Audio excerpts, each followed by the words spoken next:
Welcome back, everyone, to NeuroAlchemy, where science meets soul and where healing becomes multidimensional, intuitive, and profoundly possible. I'm Dr. Sarah Young. Here on NeuroAlchemy, we define every term as if you're hearing it for the very first time, because clarity creates safety, and safety opens the door to deeper healing opportunities. This is a space where we'll slow things down, connect the dots between brain, body, and lived experience and explore what becomes possible when healing is approached with curiosity, compassion, and respect for the nervous system. I'm joined today by Katrin Lucas. Katrin, before we dive in, I always like to begin with a gentle arrival check-in. How are you arriving today, either physically, emotionally, or energetically as you come into this conversation? The very big excitement. I love that. Today, we're joined with Katrin Lucas. She's the creator of the Trinity Method, which is an integrative approach designed to support healing across the body, the nervous system, and brain chemistry. And what I appreciate about Katrin's work is that it's not centered on what's broken or what needs to be fixed. Instead, it's grounded in possibility, supporting people moving from survival into vitality, from frozen or patterned responses into inner movement, and from old imprints into self-leadership and inner freedom. Her work offers practical, embodied steps that help create an internal environment where healing feels accessible, sustainable, and empowering. Before we go deeper into your story and the Trinity Method itself, I'd love to ground some of the core terms we'll be returning to throughout today's conversation. We do this intentionally so listeners don't feel lost or overwhelmed. So for listeners hearing this for the very first time, how do you define the Trinity Method in simple, accessible language?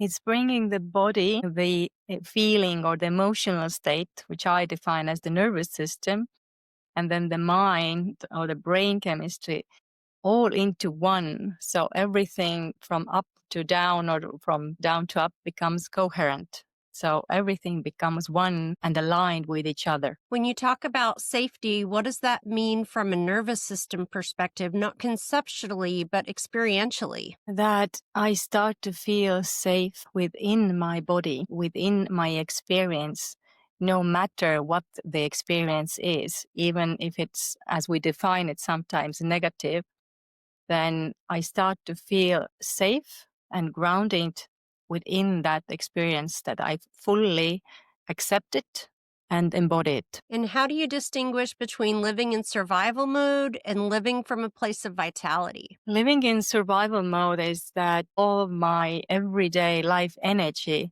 constantly goes to making sure that I am safe.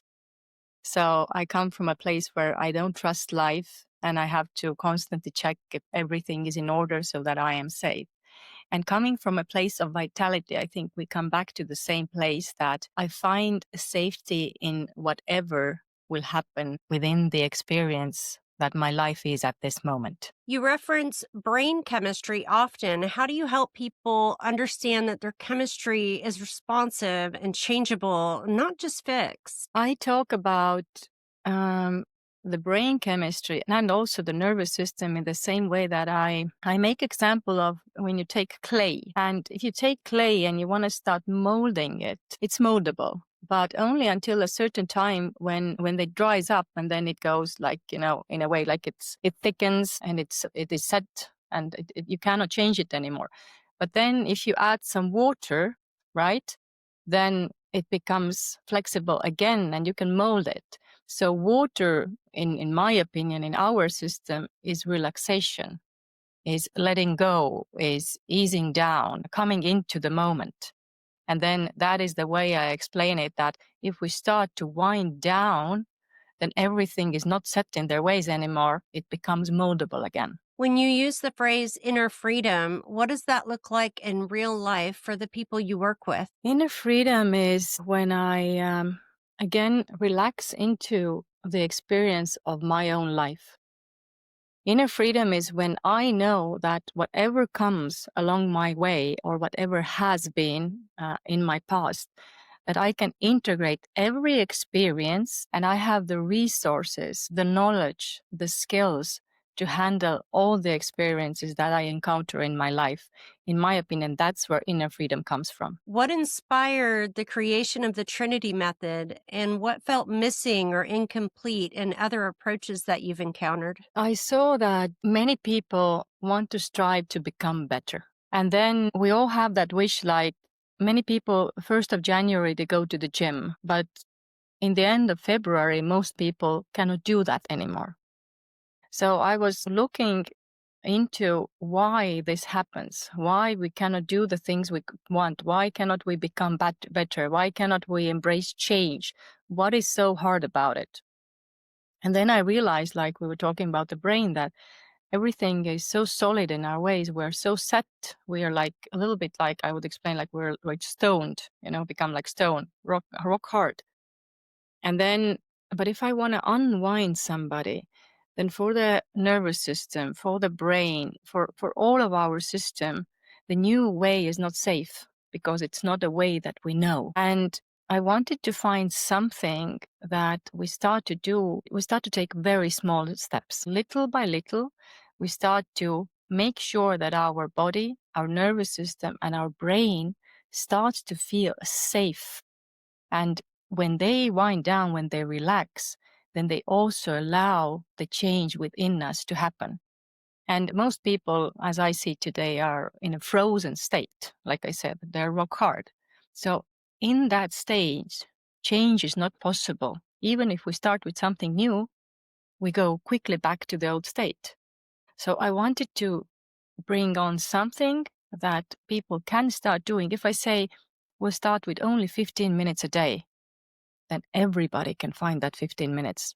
But if I say 1 hour a day, or I don't know, you have to do this, this, and this, and this per day, then people don't have the space and the time because their inner state does not allow it. Why integration rather than a single modality? Can you elaborate a little bit on that question? Yeah. So, why did you want to integrate many different things rather than looking at it from one perspective at a time? Because a big part of the Trinity Method, right, is that you're integrating these three different equally important aspects. So, Mhm. what was your thought, or what was your experience, that light bulb moment where it really felt like these three things should be coming together? Because every single one of them, they operate with each other and they influence each other. So, for example, if I take only the body, but I do not address the mind or I do not address the nervous system. For example, if I release something from the body, but then the mind is still in the tension, it creates the tension again and it's again goes into the body. So I have to address the same thing from all three levels, because just like the vagus nerve, it runs down from the brain, through everything till your belly, yeah, into your stomach.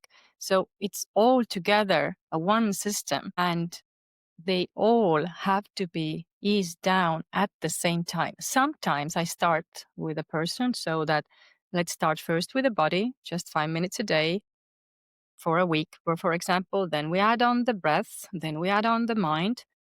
Sometimes I address it also this way: if people are too tense to even do that 15 minutes a day, but if I can, I will try to address all of them with a little by little by little. So each one has a small part. Is there anything that shifted for you personally when this framework came together? I started noticing the same thing, that I was unable to make changes for long term. I was unable to implement a new thing to my life that I really wanted to do.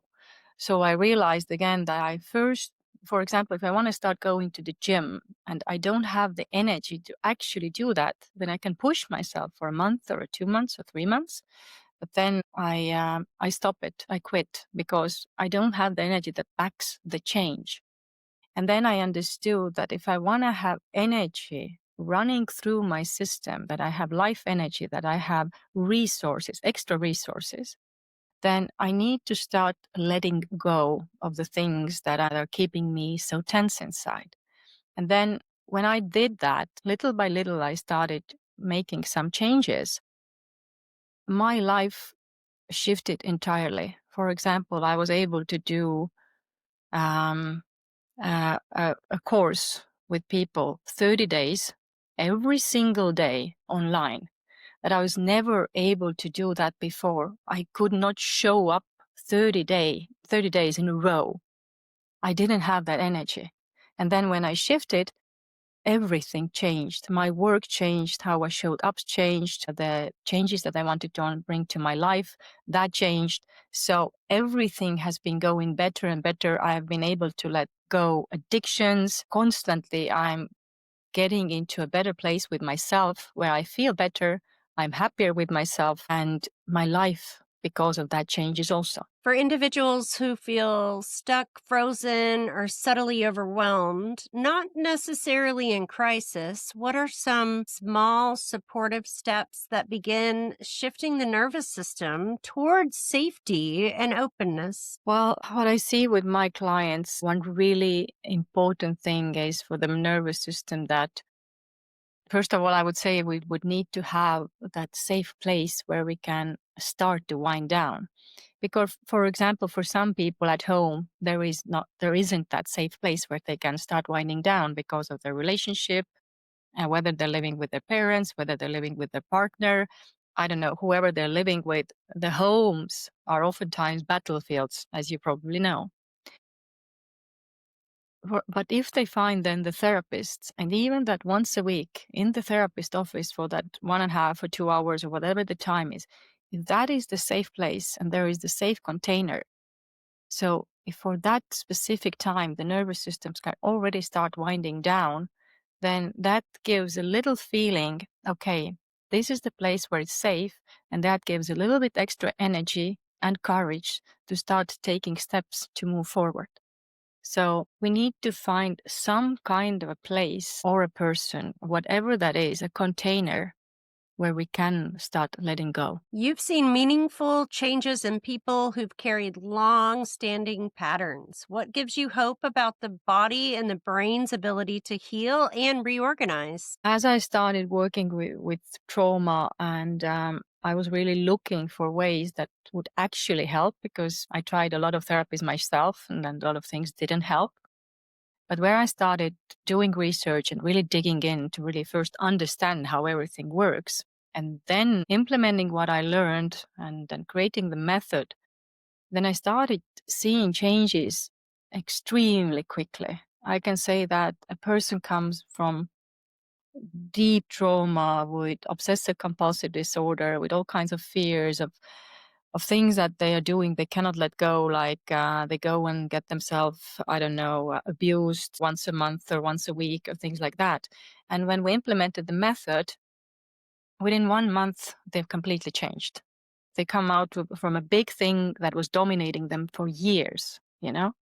Or I don't know, somebody comes to me and they're completely sick in every way, their body is collapsing already, and we do something for a month, and or in 6 months already they're in a complete different place. So I see change now all the time, and I see it happening faster and faster. So I'm really happy to say that change is possible if you take responsibility and if you put in work. And we have to learn and find the ways how to make the body, the nervous system, and the brain chemistry plastic, so plasticity, and so that they can really start to change. What surprises clients most about themselves with your work with all the people that you work with? I think what I like to do with them is I really like to explain why they are experiencing what they are experiencing at the moment.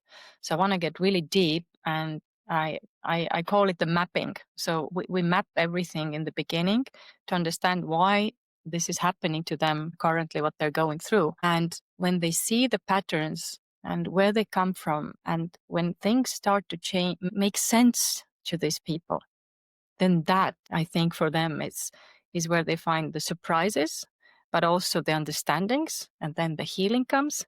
So I think that understanding how we really work and why we are experiencing life the way we are. How do you help people recognize progress without pressure? I like to think of a therapist. Well, we have this phrase in the trauma like reparenting, right?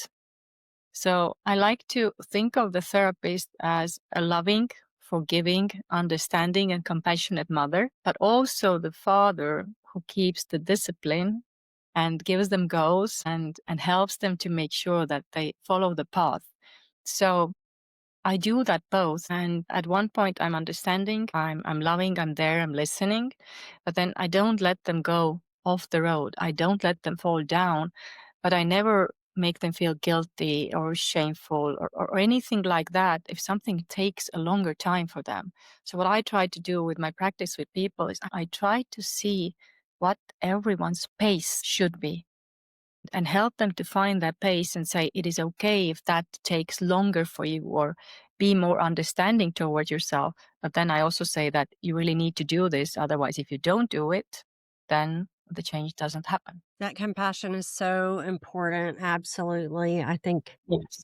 in all the things that we do, we need compassion, or else we push that growth aside. We push it further down the road instead of bringing it closer to us where we want it to be. How do you support people in shaping a life where their past experiences are no longer the defining force and where agency, steadiness, and joy can grow? I like to tell my clients that just because your mom and dad did not know how to love you does not mean that you're not worthy of love.